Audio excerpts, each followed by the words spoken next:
And you can remain standing if you'd like to, or sit. Completely up to you. We are going to sing an oldie but a goodie. We're going to sing You Are My King, Amazing Love. I'm forgiven because you were forsaken. I'm accepted. You were condemned. I'm alive and well. Your spirit is within me because you died and rose again. I'm forgiven because you were forsaken. I'm accepted. You were condemned. I'm alive and well. Your spirit is within me because you died and rose again. Amazing love, how can it be that you, my King, would die for me? Amazing love, I know it's true, and it's my joy to honor you in all I do. I honor you. I'm forgiven because you were forsaken. I'm accepted. You were condemned. I'm alive and well. Your spirit is within me because you died and rose again. Amazing love, how can it be that you, my King, would die for me? Amazing love, I know it's true, and it's my joy to honor you in all I do. I honor you.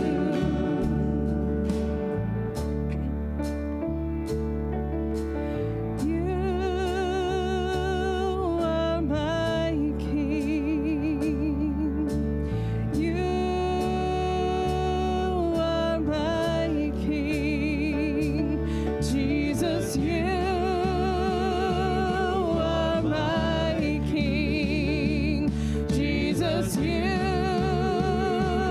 are my King.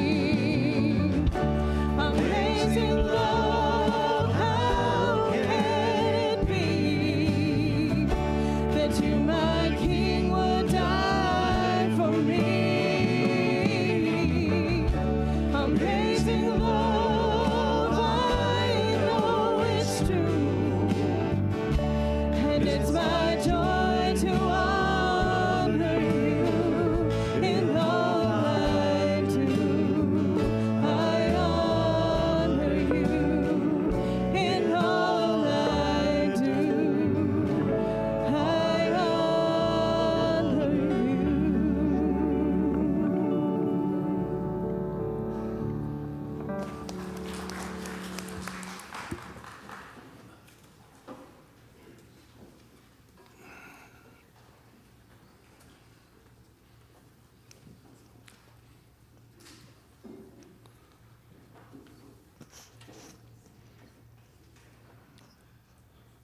Okay, there we go.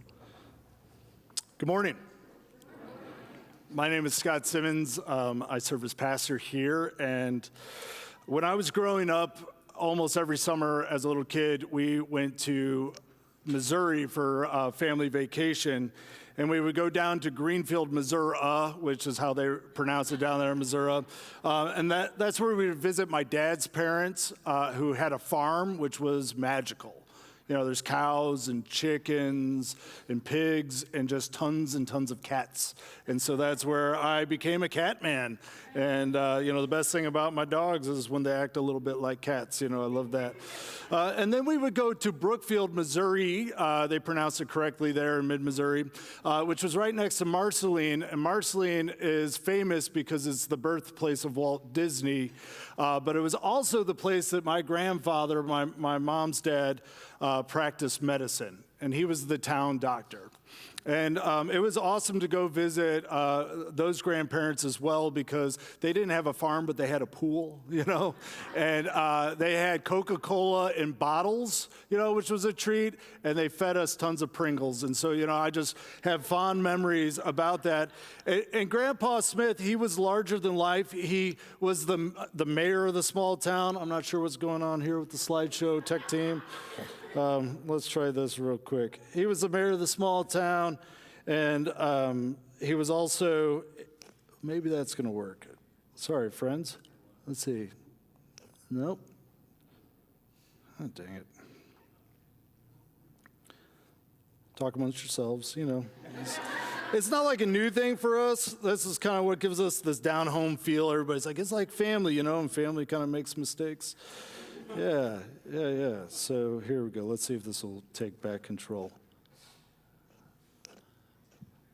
Well, tech team, you'll just have to ride with me. All right, so he's mayor. He was a pilot. He got his pilot's license, just for recreation. I put boat captain, which is not quite true. He had like a boat, like a small boat, but he always did the driving. He was a videographer. So back in the days before anybody was doing that, he would be carrying like the camera on his shoulder, This is a full-size VHS tape inside of it. And he was just this larger-than-life personality.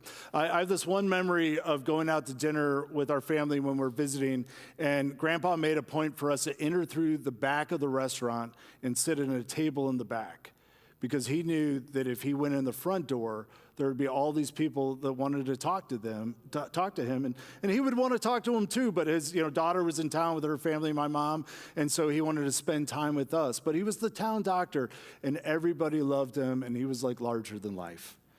And then one time we went to go visit, and their grandma and grandpa we would always enter through the garage door into the mudroom where the refrigerator with the bottles of Coca-Cola was.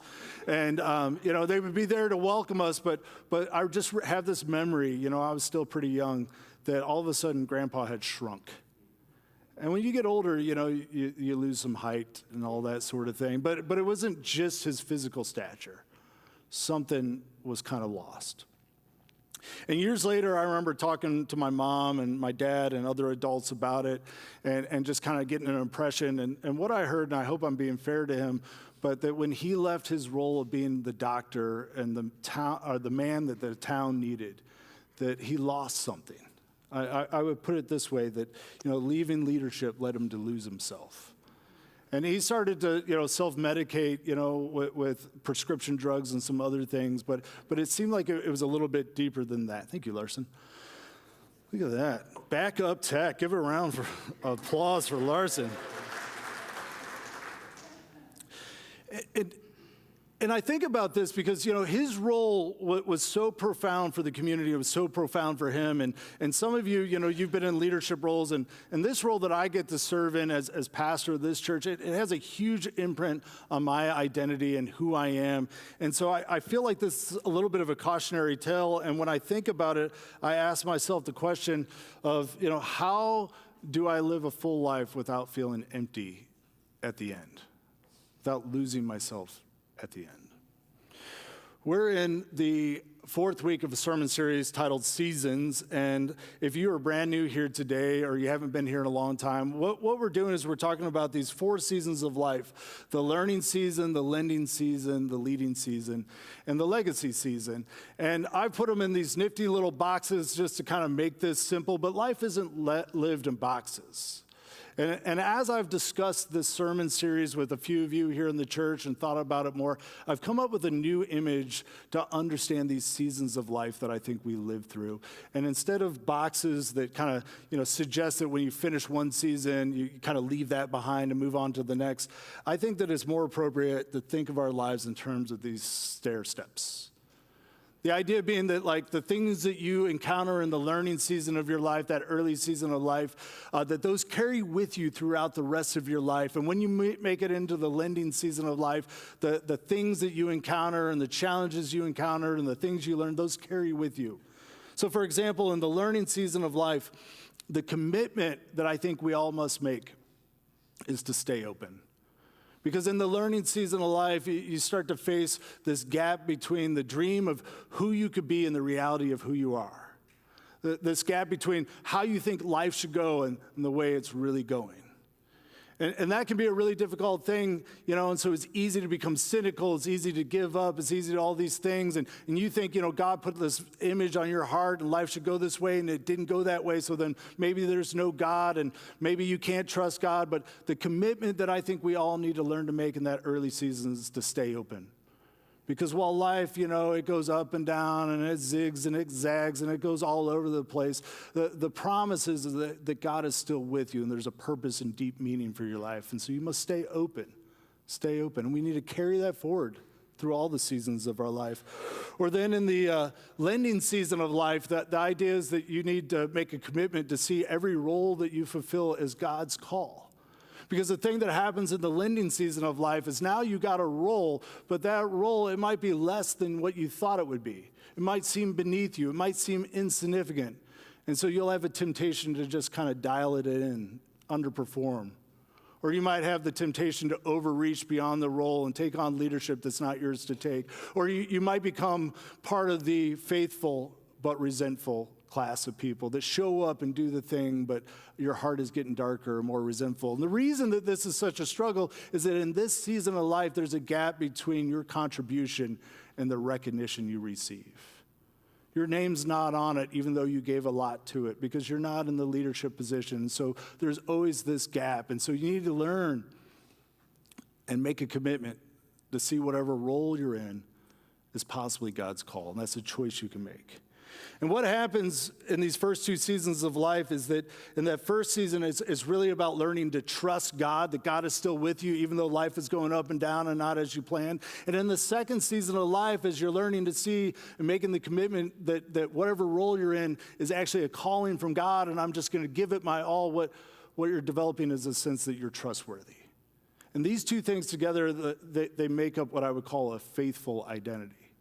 We talk about faith as being doing what you can do and trusting God to do what only God can do. In that first season of life, we're learning to trust God. In that second season, we're learning to do the do that's in front of us. And I believe that if we have this faithful identity, that God will work through our lives.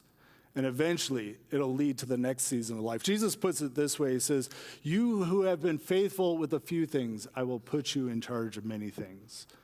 And in those early seasons of life, if we can develop that faithful identity, trusting God even when life doesn't go as we planned, and seeing whatever role we're in, no matter how insignificant it might seem, we show up day in and day out, giving it our all, I think that God will begin to trust us with more things. And that leads to the leading season of life.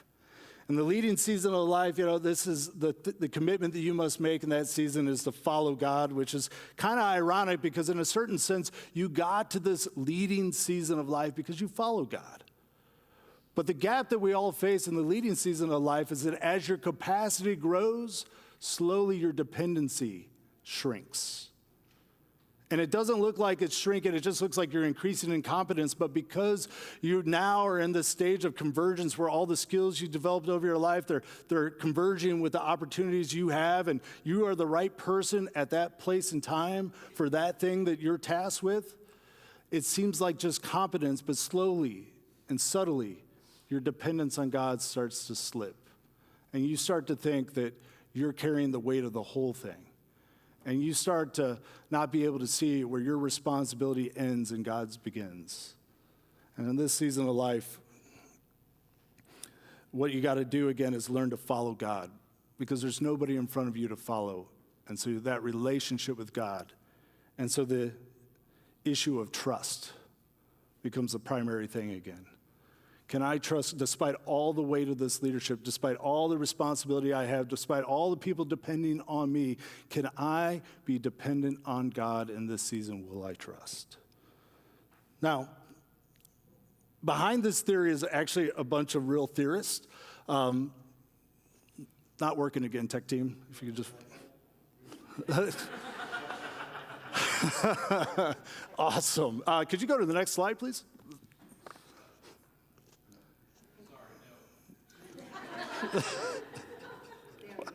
Wow. Behind this is a bunch of theorists. Eric Erickson and Daniel J. Levinson are both psychologists, and then R.J. Clinton, who is a professor of leadership studies. And it is actually Eric Erickson who is the person that has had a big influence on me. I first started to look at his theory a lot when I was a youth pastor and think about what he has to say about what I would call the learning season or the adolescent season of life. Next slide, there we go. And Eric says, he says in this season of life, the primary task is this tension between identity formation and role confusion. So these are teenagers. And have you ever noticed that teenagers sometimes seem a little bit confused? You know, like this was really helpful for me, but it makes perfect sense because as a teenager, you have this identity formation going on and you're a little bit confused because sometimes, you know, you feel like you should be treated like an adult, but you're treated like a kid. And at other times, you would just kind of want to be a kid, but there's expectations that you act like an adult. And the identity formation often happens in contrast to your primary caregivers, because if you understand Erickson's theory, as you're growing up, much of who you are is defined by who has cared for you, your parents or grandparents or whoever it was. And this is why teenagers tend to rebel. And, you know, like one of the things that, you know, our kids, some of them, we want them to make their beds in the morning, but they don't make their beds. And so according to Erickson's theory, you know, they don't make their beds because we make our beds. So, you know, I'm thinking if we stop making our bed, they'll start making, you know, too bad it's not that simple. Then the next theory of life, or next season of life, I think is like the lending season of life. And Erickson calls it early adulthood. And the task is to develop intimacy. In that first season of life, you're asking, who am I? But in that second season of life, now that you have some sense of who you are, the question is, can you develop intimacy, romantic intimacy, the intimacy of an adult friendship, the intimacy of a mentorship? And in this season of life, the lending season, this is when you give some of yourself to the vision of another person. You're lending a hand. And if you fail to take the risk to develop that intimacy, you'll find yourself stuck in isolation. The middle adulthood season of life that I would think is a lot like the leading season of life. Erickson says the primary task here is generativity. This is about the idea that you were created to generate something that benefits people beyond you, to give back. This is the season of life where you're building the company, you're building, you know, a family, you're building some sort of ministry in your life. And I love this because on page 1 of the Bible, it says that we're created in the image of God. And the first thing we learn about God is that God is a creator. And so I deeply believe that every one of us is created to be a creator, to create something that lives beyond us. And the failure to do that, it lands you into a place that Erickson calls stagnation. You just feel like your life has become stagnant. It's going nowhere and gone nowhere. The final season of life, according to Erickson, he calls it late adulthood. It's the season that we're going to focus on today that I call legacy. And this is so powerful, I think. Ever since I've learned it, it's really stuck with me. In a legacy season, if you've lived your life well, if at the end of your life, in this last season of life, because you're in the end, and so now you're reflecting back on your life, and if you're able to look back at your life, and the way that you lived your life begins to map on to the values that you have, you'll have a sense of integrity. You'll have a sense of peace. If the opportunities that you had and the time that you had and the money that you had and the relationships you had, if you can look back and, you know, you weren't perfect, you made mistakes, but if there's a general mapping onto the values that you hold now that you look back on a lifetime, if you have that, you have a sense of integrity, you have a sense of peace in those final years of life. But if you look back on your life, and according to the values, now that you're older and there's no longer any reason to kind of lie and put on anymore, and you're just propelled to be truthful with yourself, and you're looking back and you're like, here's what I really value, but the way that I lived, the decisions I made, the time that I spent, doesn't match on with what I think is really valuable. You fall into something that Erickson calls despair. And despair is a horrible place to be. Despair is filled with guilt and regret. And it's despair because there's not the future in front of you to undo those things. In the earlier seasons of life, you at least have the hope that maybe I can reconcile that relationship. Maybe I'm just kind of like late to bloom, Maybe I can do something. But in the later season of life, time has run out and you know it. And so you're looking back and you're wondering and you're beginning to ask a question that I think, we ask in every season of life. A question, though, in the other seasons of life, you actually have an ability to kind of avoid or, smooth over. But it's a question that you ask in this final season of life that I think is probably hard to avoid. And the question is simply this: was my life worth it? Did the way that I spend my life, did the way that I spent my opportunities, did the way that I used the money I had and the time that I had, the influence, what was it? Did it make a difference in this world according to the things I now see as valuable? And if you're able to answer yes, you have the experience of integrity, of peace. You look at the world with a sense of gratitude and generosity, and you live your final days in that way. But if the answer is no, is this feeling of despair. Because again, in this final season of life, and and younger people here today, if we're all lucky to live long enough, this will be the thing that we face. This will be, according to Erickson and his theory. And in a culture that says who you are is what you do, if you're in this final season and you got no more to-dos in front of you because, you're tired and you don't have the energy anymore, you don't have the opportunity anymore, and if you're looking back and it doesn't map on, you can easily fall into that space. But I want to ask a question, what if there was one last do that could outlast you? Whether you lived your life in such a way that it maps onto the values that you have and you have integrity and peace and gratitude at the end of life, or if you're kind of wrestling in that space of despair, or probably like most people, somewhere in between. What if there was one last do? One last thing that was distinctive to the legacy season of life that could outlast you, that could leave that legacy that I think we're all hardwired to want to give. I want to take us to the Bible now. If you're brand new to the Bible is organized into two main sections. The first section is the 27 ancient documents that make up what we call the New Testament. It tells the story of Jesus and the way, which is what the early church called the movement. It's this way of being in the world and seeing the world that follows the way of Jesus. And then there's the 37 ancient documents that make up what we call the Old Testament that tell the story of ancient Israel. And this is kind of the backstory that leads to the story of Jesus and the founding of the church. We've been spending a bunch of time in the Old Testament looking at the life of a man named Moses that you can read about in the book of Exodus, Leviticus, Numbers, and Deuteronomy. Anybody here, just kind of side note, ever try to sit down and read the Bible in a year? Anybody ever get stuck in Leviticus, perhaps, right? And one of the reasons, nobody ever really told this to me, but just this is oversimplification, but one of the reasons that you get stuck in Leviticus is you don't know what it is. The story of Moses, it follows a very simple pattern. It goes story, speech, story, speech. That's oversimplification, but basically Exodus, it has speeches, but it's a storyline. And then you get to Leviticus, and it's God's speech to Moses. And then you get to Numbers, which in Hebrew actually means wilderness, and it tells about the time wandering in the wilderness. And you get more story.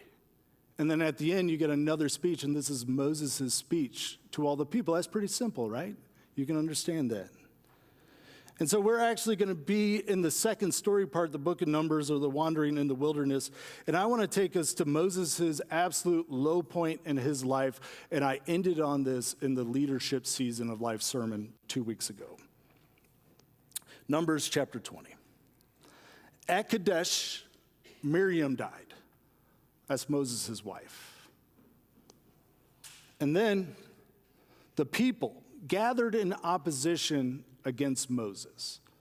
And they're complaining to Moses. They're like, why did you bring us out into the wilderness to die? And the issue at hand here, this is not the first time they complain. They complain a ton to Moses. Leadership can be really difficult. But the issue at hand here is there's no water for the people or for their livestock. And so God, he's aware of this problem. And God, summons Moses and he says, I got a solution for you. And he gives them very clear instructions to gather the people. And he says, what I want you to do is I want you to speak to the rock, and out of the rock, water will flow. And Moses, he gathers the people. And he speaks to the people first, and he says, you rebels, shall we, and the we is not him and God, the we is him and Aaron, his brother, his co-leader. Shall we bring water out of the rock? And right there, you know that something's wrong with Moses because he's kind of lost sight of where his responsibility ends and God's responsibility begins. And he's taking responsibility for something he can't be responsible for. Moses can't bring water out of the rock. And Moses, it looks like he's angry. And he's upset. And, have any of you ever, it's probably just the men here, but I don't want to leave the ladies out. And this is so embarrassing. Have any of you ever been so frustrated? Maybe you hit something? You punched the wall, or some sort of thing. Some of you, you had a cast on your hand and you didn't want to tell anybody how you did that. Ladies, probably don't do this, but guys, we've done this. And Moses, I think he's so angry that he engages not in just one hit, but what I call the double tap, 2 hits. It says he struck the rock twice with his staff. Whoop-bap, whoop-bap, the double tap. He's so angry. He's so mad. And God told him to speak to the rock. But Moses, out of anger, he double taps the rock. And this costs him more than any of us would imagine. God says to him, you did not trust in me enough, and so you will not bring this community into the land. The double tap cost Moses entrance into the promised land. He allowed his anger and himself to get so out of sorts, stop following God, and he double taps the rock, and it costs him. And then, after they leave, his brother Aaron dies. And this guy, Moses, the low point of his life, lost his wife, lost his brother, lost the promised land. And what is remarkable is despite the failure and loss, Moses continues to lead. He continues to lead after this happens. In fact, he leads them through all sorts of kind of strange things. There's this whole incident with the snakes. The snakes are attacking the people, and then God tells them to make this bronze snake, and he puts it on a pole, and that somehow protects the people. And then there's this whole thing about a talking donkey, and you're like, no, that's Shrek. No, it's actually in the Bible. And someday we'll have to deal with that, but I want to take you to the turning point of the storyline now. And it's at this turning point that we find the one do that can make all the difference for those that come after you. If you're in that legacy season of life, that one do that you still can do. If you're not in the legacy season of life, it's helpful to know this is the one do at that end of your life and that final season. A season we don't talk about much, but a significant, powerful season of life. Moses does the one do. God says, go up to the mountain. That's not the do, but go up to the mountain in the Abraham range and see the land that I've given to the Israelites. After you have seen it, you too will be gathered, which is language for he's going to die. He's going to be gathered with his ancestors, as your brother Aaron was, who also died. For when the community rebelled, both of you disobeyed. It's like, come on, God, do you have to keep bringing that up? But that's the moment. That's the double tap. And what Moses says next really reveals something about the character of his leadership. It's something beautiful. Despite the fact that Moses won't make it into the promised land, despite the fact that the people complained and gave so much hardship and he had all this loss, Moses still has a heart for his people. He says back to God, may the Lord, the God who gives breath to all living things, appoint someone over this community so that the Lord's people will not be like a sheep without a shepherd. He's still caring for them, still wanting to guide them. So God responds. God says, take Joshua, son of none, who is not to be confused with the son of some.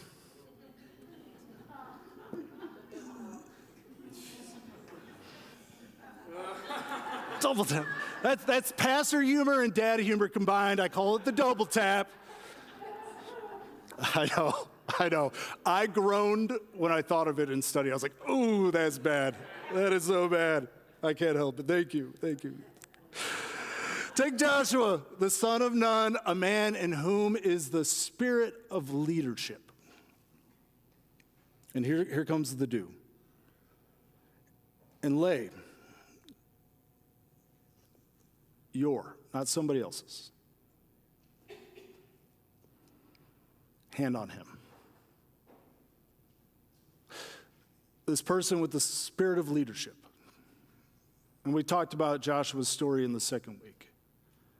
He's been in a role and he's been faithful in that role. And Moses knows him.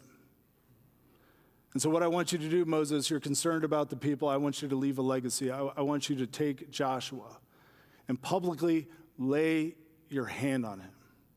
Give some of your authority to him in front of the people so they can see. I want you to use your reputation, all of who you've become, all the currency you have with other people, all those high moments that have led people to listen to you, Moses. And I want you to take Joshua in front of the people, and I want you to lay your hand on him, signifying that you're passing the leadership on to him. This is your one due that you have left. You move into the speech at the very end of Moses' life. And Moses, he's doing the legacy thing. He's given this speech, this blessing to all the people. He's about to die. It's about to be over for them. They're overlooking. They're right at the cusp of the promised land. And Moses, he's given a blessing to this tribe and that tribe, and he's very specific, like a leader can do, because they've invested themselves and they've invested their hearts in the lives of other people. It's a brilliant, beautiful speech. And after he's done with the speech, God takes him back up onto the mountain to look out onto the promised land one more time. And God tells him, you won't go because you didn't trust me at that critical time. And it's a difficult but honest moment at the end of Moses' life. But then the writer says something beautiful about Moses, something that I hope is true about me at the end of my life. He says Moses was 120 years old when he died, yet his eyes were not weak, nor his strength gone. Moses dies with strong eyes. He's still able to see into the future. He's still able to see the promised land. And I just hope by the end of my life, I still have strong eyes and I'm able to see into the future, even if I'm not able to join those younger than me into that future. Because it's with strong eyes that we have open hands, that we can be generous at the end of our lives. And we can take what we still have left. And oftentimes at the end of our lives, if you lived a good life, you can give the endorsement of your reputation to somebody. You can lift them up. You can strengthen their leadership just by your very presence.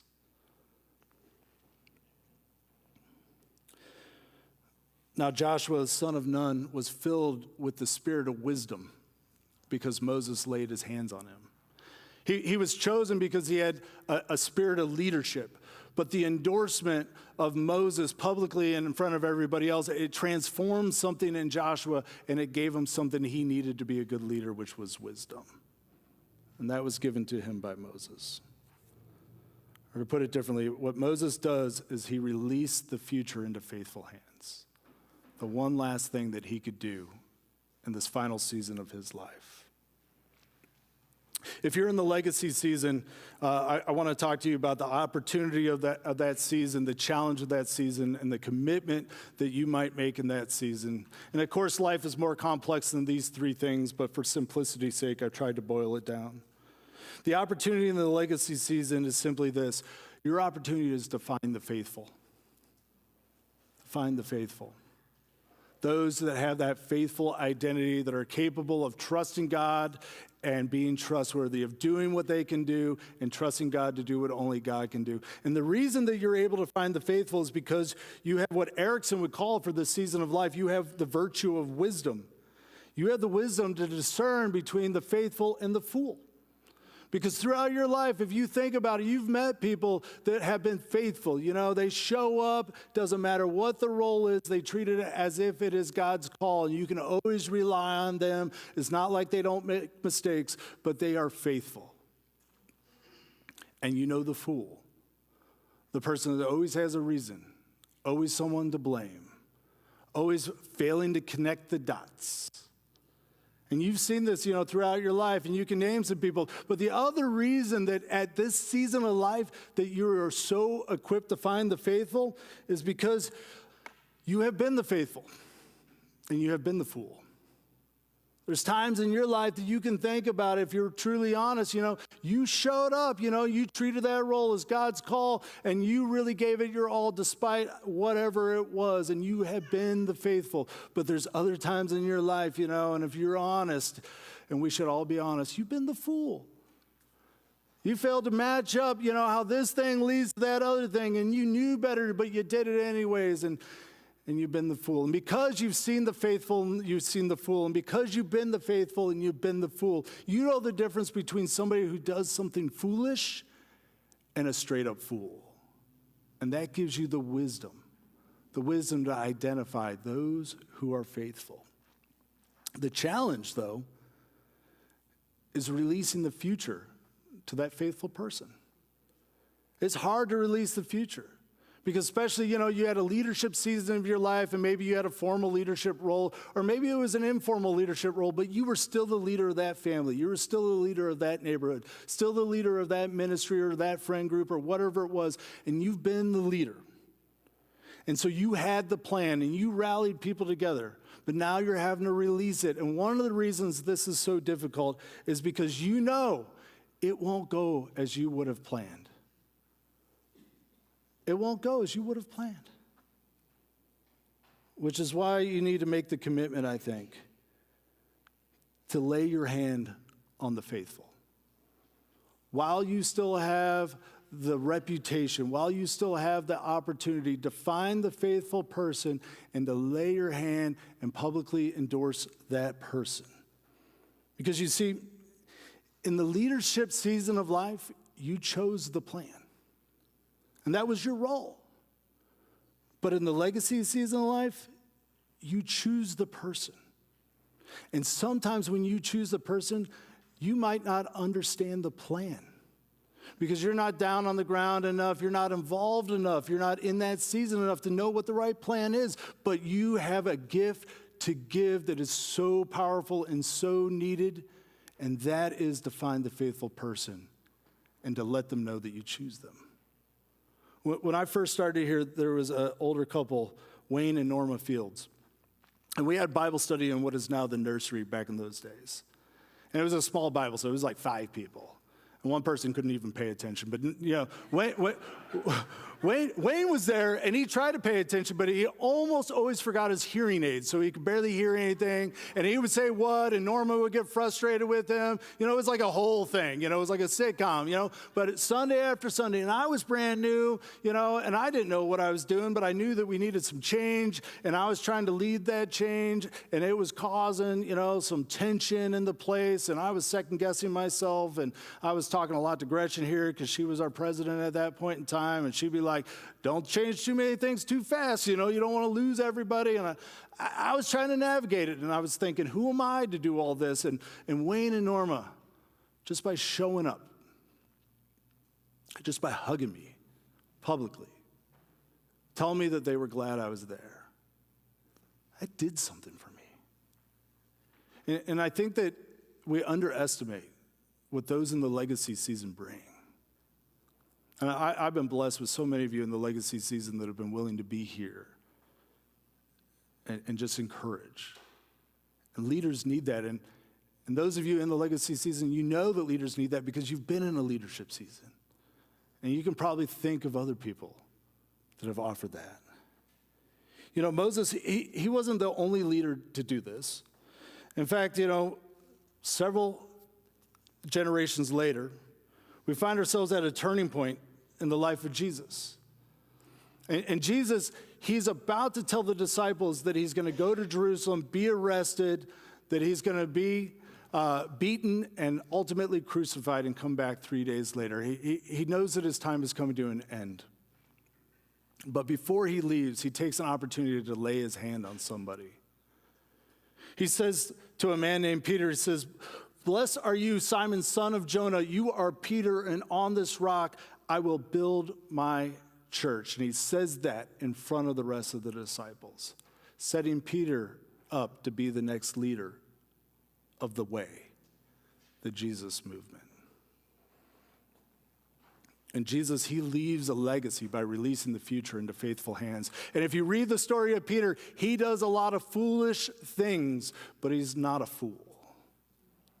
Turns out he's a man of deep character, capable of being an effective leader. And in this last season of life, it's about being trustworthy again. Will you do that one thing? And we could think of leaders, in politics and elsewhere that hold on way too long and undermine their leadership at the end of the life. But there's others who know when it's time to pass it on, and they understand what season of life they're in. And I just hope when I reach that stage, instead of losing myself, I learn to pass it on to whoever is next. Because you see, not every season it carries the same call. That's why we've been talking about these seasons of life. But I deeply believe that God calls us in every season. Let us pray. Gracious Lord, we thank you for the life of Moses as recorded in the book of Exodus, Leviticus, Numbers, and Deuteronomy. This powerful example of a person who learned to be faithful in his life. And he was no fool, but he did do foolish things, and so he's so relatable to the rest of us, Lord. And God, I hope that we too can learn to become faithful in our lives. Because it's the faithfulness in every season of our lives that gives the fullness to our lives. God, we lift up with Lisa, Ava, who's 4 years old. God, please help autism corrections with her. With Chris and Amanda for Megan, who has a C-section scheduled this coming Friday. We pray for an uncomplicated delivery and healthy baby. With Terry for Sydney Hartman, who's having surgery on Wednesday for a torn ACL. She's Terry's granddaughter. For our brother in Christ, Andy Hensel, who's having knee replacement this Tuesday. We pray for Sam because Andy's getting his knee replaced, and so just to be with her. Lord, you know all about Sam and Andy. We love them both. God, we take a few moments here of silence together to lift up our prayers privately to you.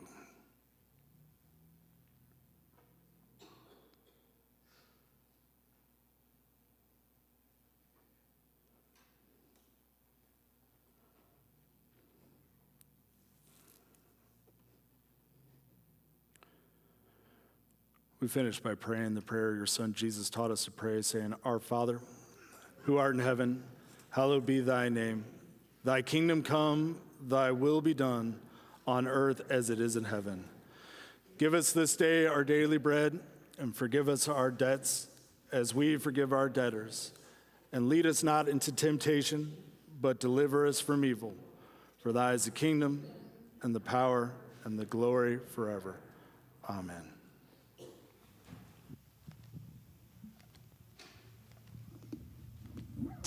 So Scott's sermon reminded me of going through my own transition this year. I retired at the end of February. And what I've learned in my retirement is that, there are certain things that I can't do anymore. A couple of weeks ago, I learned that I probably shouldn't be climbing a ladder. At least that's what my knee told me, right? One of the things that have really been important to me throughout my adult life is being able to sing and worship. I've done that most of my adult life, but I can't hit the high notes anymore like Will does, and so I have to stay, in my own pocket. And because it means so much to me, I'm still trying to do it. So what this season has been teaching me is that I should not concentrate on the things I can't do. I should concentrate on the things I can do. And so that's what I've been trying to do. I hope that's a lesson for some of you too. And like I say, when I sing and worship, that's when I feel closest to God. But that is not the reward. For us on the worship team is if we can carry you there with us. And so if you'll stand and sing with us this morning, we're going to sing Soul on Fire.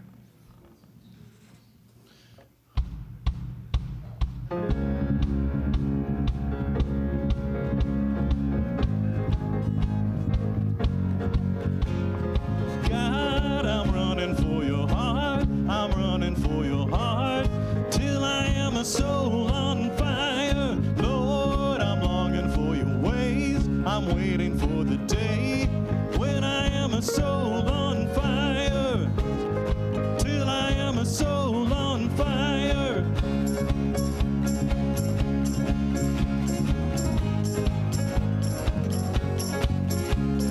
God, I'm running for your heart. I'm running for your heart till I am a soul on fire. Lord, I'm longing for your ways. I'm waiting for the day when I am a soul on fire, till I am a soul on fire. Lord, restore the joy I had when I have wandered. Bring me back in this darkness and lead me through until all I see is you. Yeah, God, I'm running for your heart. I'm running for your heart till I am a soul on fire. Lord, I'm longing for your ways. I'm waiting for the day when I am a soul on fire, till I am a soul on fire. Lord, let me burn for you again. Let me return to you again. Lord, let me burn for you again. Let me return to you again. God, I'm running for your heart. I'm running for your heart till I am a soul on fire. Lord, I'm longing for your ways. I'm waiting for the day when I am a soul on fire. God, I'm running for your heart. I'm running for your heart till I am a soul on fire, till I am a soul on fire, till I am a soul on fire.